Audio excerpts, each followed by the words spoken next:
నమస్తే, welcome to our channel. నేను ప్రియాంకర. Madanapalle files తగలపడిపోయిన case గురించి అందరికీ తెలిసిందే. నాకు తెలిసి ఇప్పటికొచ్చి ఎవరు మర్చిపోయి ఉండరు ఏపీ రాష్ట్రంలో. మరి ఈ కేసుకు సంబంధించి ఆల్రెడీ ఇద్దరిని సస్పెండ్ చేశారు. ఇద్దరు ప్రభుత్వ అధికారుల్ని సస్పెండ్ చేశారు. ఇప్పుడు పెద్దిరెడ్డి రామచంద్రారెడ్డి గారికి సంబంధించిన ఇద్దరిని పోలీసులు అంటే తిరుపతి పోలీసులు అరెస్ట్ చేశారు. వాళ్ళు ఎవరు అంటే మాజీ మంత్రి పెద్దిరెడ్డి రామచంద్రారెడ్డి పిఏ ముని తుకారం, నెక్స్ట్ ప్రధాన అనుచరుడు మాధవరెడ్డి. వీళ్ళిద్దరిని కూడా అరెస్ట్ చేశారు. అయితే ముందస్తు బెయిల్ వెళ్ళినప్పటికీ కూడాను కోర్టు ఈ బెయిల్ని తిరస్కరించి కోర్టు సీరియస్ అయింది, మీకెందుకు బెయిల్ ఇవ్వాలి అని. మరి ఇప్పుడు ఏ మలుపు తిరగబోతుంది ఈ కేసు అనేది ఒక పెద్ద క్వశ్చన్ మార్క్. మరి రామచంద్రారెడ్డి గారు అంటే పెద్దిరెడ్డి రామచంద్రారెడ్డి వరకు పోలీసులు ఎప్పుడు వెళ్తారు, ఎప్పుడు అరెస్ట్ చేస్తారు అనేది కూడా ఒక క్వశ్చన్ మార్క్. సో దీని గురించి డిస్కస్ చేద్దాం. మనతో మాట్లాడడానికి ప్రముఖ పొలిటికల్ అనలిస్ట్ డివి శ్రీనివాస్ గారు ఉన్నారు. ఆయనతో మాట్లాడదాం. నమస్కారం సార్. నమస్తే. మదనపల్లె ఫైల్స్ తగలబడిపోవడం అనేది ఇప్పటికీ పెద్ద క్వశ్చన్ మార్క్ సార్. అంటే అసలు అది ఎలా జరిగింది, దాన్ని డైవర్ట్ చేయడానికి ఎలా చూశారు అనేది కూడా అందరికీ ఇంకా గుర్తుంటుంటుంది. ఈ కేసుకు సంబంధించి ఇద్దరిని పెద్దిరెడ్డి రామచంద్రారెడ్డి గారి పిఏ అండ్ ప్రధాన అనుచరుని ఇద్దరిని కూడా అరెస్ట్ చేశారు. మరి ఇప్పుడు ఈ కేసు ఏ మలుపు తిరగబోతుంది? అంటే ఇక భూ బకాసురుల పని పడుతున్నారా? నిన్నటిదాకా మద్యాసురుల పని పట్టారు. ఎవరు మద్యాసురులు అంటే లిక్కర్ మాఫియా. అవును. మొత్తం ఒక 18 మందిని ఆయన అరెస్ట్ చేశారు. ఒక 52 మంది నిందితుల్ని గుర్తించారు. ఇప్పుడు భూ బకాసురుల ఎపిసోడ్ ప్రారంభమైందా అంటున్నాను. అంటే రాయలసీమ భూ బకాసురులు అదే పెద్దిరెడ్డి రామచంద్రారెడ్డి ఇద్దరు ప్రధాన అనుచరులు. ఆయన పిఏ ఎవరు? ముని తుకారం. లేకపోతే అతను ప్రధాన అనుచరుడు మాధవరెడ్డి. వాళ్ళు అరెస్ట్ చేశారంటే సుప్రీంకోర్టు మొన్న ఫైర్ అయింది. వీళ్ళు ముందస్తు బెయిల్కి వెళ్తే సుప్రీంకోర్టు ఎంత సీరియస్ అయిందంటే అసలు 1000 ఎకరాలు కబ్జా చేయటం ఏంటి, అసలు ఆ రికార్డులు తగలబెట్టడం ఏంటి, ఆ కబ్జాలు బయటికి రాకుండా ఆర్డీఓలు సస్పెన్షన్ ఏంటి, ఈ కేసులో వీళ్ళకి బెయిల్ ఇవ్వాలా అని అడిగింది. అంత సీరియస్ అయినటువంటి పరిస్థితుల్లో ఇవాళ అరెస్టు జరిగాయంటే మళ్ళా ఒకసారి అందరిలో చర్చ. ఏం జరిగింది జగన్మోహన్ రెడ్డి 5 ఏళ్లలో? అసలు రాయలసీమలో ఏం జరిగింది? ఎవరు? పెద్దిరెడ్డి రామచంద్రారెడ్డి. మరి అక్కడ ఒక 5-6 శాఖలకు ఆయన మంత్రిగా, ఏది అటవీ శాఖ ఆయనే మంత్రి. ఎందుకంటే మరి అటవీ భూములు కబ్జా చేశాడు కదా. చూసావా, అటవీ భూములు ఎవరైతే కబ్జా చేశారో వాళ్లే జగన్ అటవీ మంత్రి అన్నమాట. లేకపోతే గనులు ఎవరైతే కబ్జా చేశారో గనుల శాఖ మంత్రి అన్నమాట. అన్ని శాఖలు ఈయనకే ఇచ్చాడు. ఎవరికి? విద్యుత్ శాఖ. ఎవరు? పెద్దిరెడ్డి రామచంద్రారెడ్డి. అప్పట్లో 4 నియోజకవర్గాల్లో 20,000 ఎకరాలు మాయం, కబ్జా. ఏది? పొంగనూరు, రామచంద్రారెడ్డి సొంత నియోజకవర్గం. ఆయన తమ్ముడిది తంబళ్లపల్లి, లేకపోతే పీలేరు, మదనపల్లి. 4 నియోజకవర్గాల్లో 20,000 ఎకరాలు. అసలు నీకు తెలుసో లేదమ్మా, ఒక గ్రామం మింగేశారు. ఇదేంటంటే ఏదన్నా ముద్దలు మింగుతారు, లేకపోతే ట్యాబ్లెట్లు మింగుతారు, కానీ భూములు మింగటం ఏంటంటే మరి బకాసురులు అంతే. ఏది? ఇప్పుడు రాగాలపల్లి అని ఒక గ్రామం, జమీందారీ భూములు 956 ఎకరాలు మొత్తం. ఏది? పెద్దిరెడ్డి రామచంద్రారెడ్డి పేరు మీద, ఆయన బంధువుల పేరు మీద, ఆయన బినామీల పేరు మీద. ఆయన భార్య పెద్దిరెడ్డి స్వర్ణ అంట. మామూలుగా అయితే ఇప్పుడు నువ్వు ఉన్నావు, మీ నాన్న నీ పేరు మీద ఎంత భూమి పెట్టచ్చు?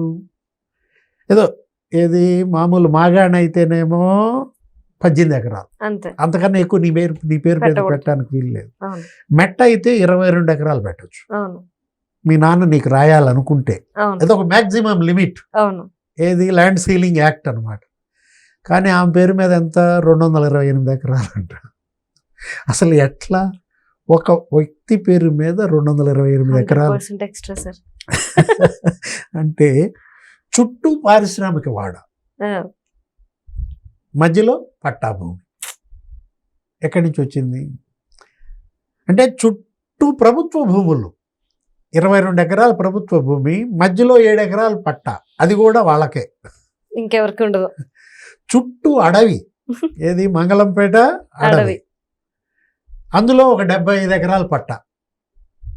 ఓ ఇది మా తాత ముత్తాతల నుంచి వచ్చిన పట్ట అంటాడు మిథున్ రెడ్డి. అంటే ఇప్పుడు అసలు మనం చూసాం, ఏది అక్కడ సర్వేకి వెళ్తే అసలు లోపలికి రానీయకుండా. అంటే ఇతనేమో తిరుపతి, ఎవరు ఈ పెద్దిరెడ్డి ఫ్యామిలీ, సజ్జల రామకృష్ణారెడ్డి ఏమో కడప, అది అటవీ భూమే, ఇది అటవీ భూమే. ఇది 75 ఎకరాలు, అది 105 ఎకరాలు. అది ఆయన ఎస్టేట్, ఇది ఈయన ఎస్టేట్. అంటే జమీందారీలని రద్దు చేసింది ఇందిరాగాంధీ. ఇది ఎస్టేట్లనే ఉండకుండా రద్దు చేసింది ఆమె జమీందారీ వ్యవస్థని. కానీ రాజశేఖర్ రెడ్డి, జగన్మోహన్ రెడ్డి ఈ జమీందారీ తనం ఈ వ్యవస్థను కొనసాగించారా? అంటే వీళ్ళది అసలు జగన్మోహన్ రెడ్డిది ఇడుపులపాయ ఎస్టేట్, 1200 ఎకరాలు. దాంట్లో మళ్ళా బంజరు భూములు, రెవెన్యూ పోరంబోకు, కొండ పోరంబోకు, దేవాదాయ భూములు. అంటే వీళ్ళు అసలు ఎలా బకాసురులు. భూమి నాది అంటే భూమి పక్కున నవ్వు, ఏదో కవిత. ఇప్పుడు ఈ భూమి గనక నాది అని గనక అన్నామనుకో, ఆ భూమి నిన్ను చూసి నవ్వుతుంది. ఎవరు చనిపోయినా 6 అడుగులు భూమి, అంతే కదా. పాతేయటానికి ఎంతమ్మా? కానీ వీళ్ళకి 1000 ఎకరాల్లో పాతేస్తారా? హైట్ ఉండాలి కదా సార్. అంటే ఇప్పుడు ఒకటి ఇవాళ మరి కోర్టులు కన్నెర్ర చేస్తున్నాయి, మొత్తం బయటకు వచ్చింది. వీళ్ళ వల్ల 2 ఆర్డీఓలు బలయ్యారు. ఎవరా? మురళి అనే అతను ఎవరు, దుర్గాప్రసాద్ అనే అతను సస్పెండ్ అయ్యారు. అసలు ఫైళ్ళు తగలబెట్టారు. అదే మదనపల్లి ఫైల్స్. నీకు ఇప్పుడు రికార్డ్ రూమ్ ఉంటుంది, రెవెన్యూ ఆఫీస్, ఆర్డీఓ ఆఫీస్లో ఏముండాలా? ఏముంటాయి?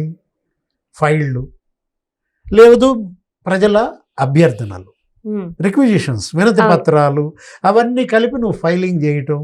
అక్కడ ఏముండాలి? ఇంకా షెల్ఫ్లు ఉంటాయి, కుర్చీలు ఉంటాయి, టేబుల్స్ ఉంటాయి. కానీ పెట్రోల్ ఉంటుందా?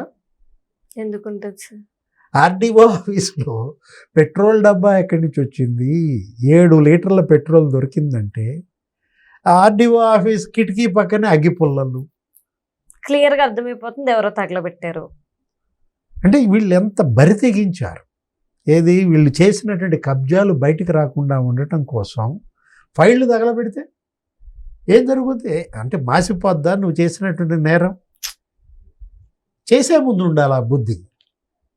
ఇవాళ ఇప్పుడు మిథున్ రెడ్డి పేరిట ఎంత భూమి ఉంది, లేకపోతే రామచంద్రారెడ్డి పేరిట ఎంత భూమి ఉంది, అసలు ఎంత మీకు అసలు హద్దు లేదా? అవినీతికి లేకపోతే ఈ అక్రమార్జనకి ఏంటమ్మా? దాన్ని ఏమనాలా? ఆ కక్కుర్తనాలా? ఆ దావాద్రనాలా? వీళ్ళ దావాద్రేమో కానీ అరే అసలు కనిపించిందల్లా కబ్జా. బుగ్గమఠం భూములు కబ్జా.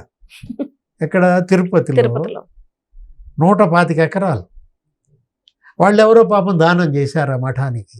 ఏంటి, మీరు స్వామిని చూడటానికి మరి పాపం అడవుల్లో కొండదారిన అప్పట్లో తిరుమల చేరుకోవటం అంటే వాళ్ళు విశ్రమించడానికి వాళ్ళ యొక్క అన్నపానాదులకు ఇచ్చినటువంటి భూమి 125 ఎకరాల్లో ఇప్పుడు ఎంత ఉందో తెలుసా? 35 సెంట్లు. 35 సెంట్లా? ఎక్కడ 125 ఎకరాలు? ఇప్పుడు మిగిలి ఉన్నది కేవలం 35 సెంట్లు. అంటే 124 ఎకరాలు 65 సెంట్లు కబ్జా. అదేమంటే పెద్దిరెడ్డి రామచంద్రారెడ్డి ఏమని చెప్పాడు? నాకు తెలియకుండా మా తమ్ముడు కొన్నాడు. ఆయనకు తెలీదా సార్ మరి? ఇప్పుడు కొన్నది 4 ఎకరాలు, అవును, ఆక్రమించింది 7 ఎకరాలు. అంటే ఏంటంటే అందులో మళ్ళా ఒక గుడి కట్టారు. చూసావా ఎంత భక్తులు? ఎవరి జోలికి రాకూడదు. అసలు ఆయన కూడా శైవ భక్తుడు. ఎవరు? అసలు శివ దీక్షే. ఎవరు? అసలు నువ్వు చూసే ఉంటావు, ఎప్పుడు దీక్షలోనే ఉంటాడు ఎక్కువగా పెద్దిరెడ్డి రామచంద్రారెడ్డి. ఏ శివుడు ఉండే శ్మశానంలో ఆయనకు అసలు ఆస్తి పాస్తి ఏ ఉండదు, బూడిద రాసుకుంటాడు. మరి అలాంటి శివుడి భక్తుడు ఈయన మాత్రం రాసుకునేది బూడిద కాదు, భూములు. అంటే ఒకటి మనం అంటోంది అక్కడ మళ్ళా వైఎస్ఆర్ కాంగ్రెస్ పార్టీ కార్యాలయం కడతారు, అక్కడ మళ్ళా ఒక గోశాల కడతారు. అంటే వీళ్ళ పాపాలు గోశాల కడితే పోతాయా? అంటే ఎవరు దగ్గరికి రారు కదా సార్. అంటే గోపూజ చేస్తే క్షమిస్తుందా? దేవుడు క్షమిస్తాడా? గుడి కడితే వీళ్ళ భక్తి పరులని జనం నమ్మి ఓట్లు వేయాలనా? అంటే చూసావా అసలు ఏంటి, ఎంత నమ్మక ద్రోహం అనాలా వీళ్ళని? అటు భూ కబ్జాలు, ఇటు జనాన్ని నమ్మించటం, ఓట్లు వేయటం, రాజకీయ అధికారంలోకి రావడం, ఈ అక్రమాస్తుల్ని కాపాడుకోవటం, మరిన్ని ఆస్తులు కబ్జా చేయటం. ఇప్పుడు ఇవాళ కోర్టులు తప్పించుకుంటావు, లేకపోతే ఈ చట్టాలు నీ అధికారం, నువ్వు పవర్లోకి వస్తావు, మాఫీ చేస్తావు, రెగ్యులరైజ్ చేసుకుంటావు, క్రమబద్ధీకరించుకుంటారు, ఎందుకంటే మీ చేతిలో పనే కాబట్టి. కానీ మరి ప్రజా కోర్టు, ఇప్పుడు ప్రజలు ఎన్నాళ్ళు ప్రజల కళ్ళు గప్పుతావు? దేవుడు కోర్టు ఇప్పుడు అదే ఇవాళ సుప్రీంకోర్టు.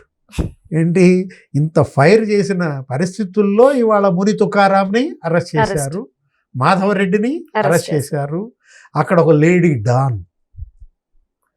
మరేంటి ఆ పరిస్థితి?